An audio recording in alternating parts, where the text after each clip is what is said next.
Audio Jungle.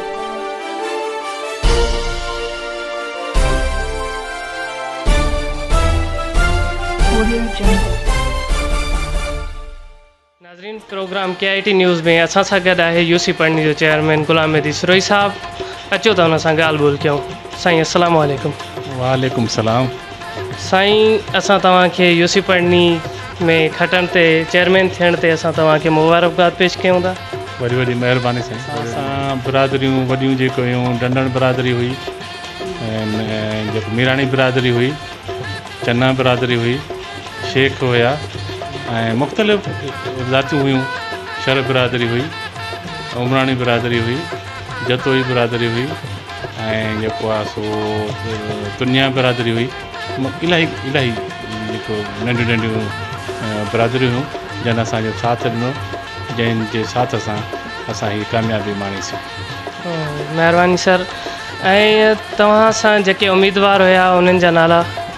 साईं मूंसां गॾु मुंहिंजो नालो गुलाम मेहदी सिरोही, मां चेयरमैन ते हुयुमि ऐं वाइस चेयरमैन में बिशारत डंडण ऐं डिस्ट्रिक्ट काउंसलर हुयो अब्दुल रज़ाक मीराणी साहब ऐं काउंसलर हुयो नंबर 1 ते मुनवर मलक ऐं नंबर 2 ते गुलाम सरवर मस्तोई ऐं नंबर 3 ते जावेद अली शेख ऐं नंबर 4 ते अब्दुल जब्बार बुरड़ो।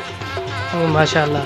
साईं तव्हां हिते हाणे कहिड़े कम ते ज़ोर ॾींदो, कहिड़ा तव्हां सोचियो आहे त कहिड़ा कम कंदो हिते आवाम जा? तव्हां साईं जेके बुनियादी सहूलियतूं आहिनि जीअं सिहत आहे, सफ़ाई आहे ऐं जेके रोड आहिनि, रस्ता आहिनि, नालियूं आहिनि, इन्हनि ते असांजी फोकस रहंदो ऐं इनशाअल्लाह जेका असांजे वस में हूंदी, यूनियन काउंसिल जे वस में हूंदी, जेतिरो बजट हूंदो उन हिसाब सां जेको आहे सो डिवाइड करे ऐं हर वार्ड खे ऐं बजट ॾींदासीं ऐं उन तां जेको बि कमु थी सघिया कराईंदासीं।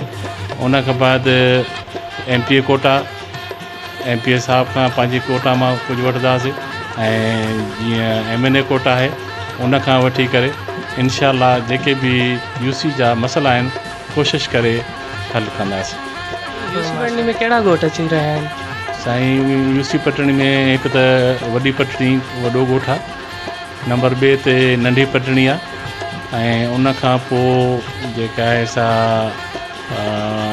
टंडो बोराहा आहे ऐं कलर ॻोठ आहे ऐं म्याणी बागात आहे ऐं नंढा नंढा ॻोठ ॿिया बि आहिनि, इलाही आहिनि। तालीम ऐं सिहत जे बारे में तव्हांजो छा राय आहे तव्हांजी?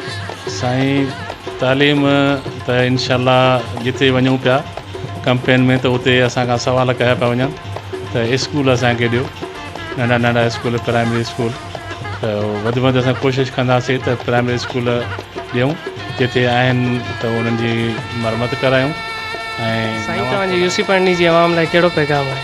साईं UC पटणी जे आवाम लाइ पैगाम इहो आहे त जीअं आवाम असां ते एतमाद कयो आहे, एतमाद करे वोट ॾेई असांखे कामयाबु कयो अथऊं, त इहो ई असां ते एतमाद रखनि त असां हिननि जा मसइला हल कंदासीं।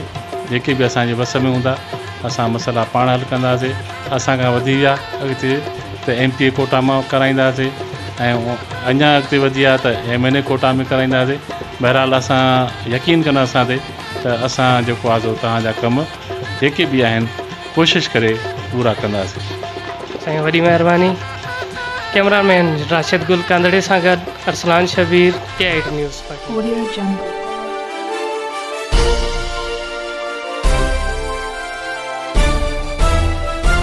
Audio Jungle.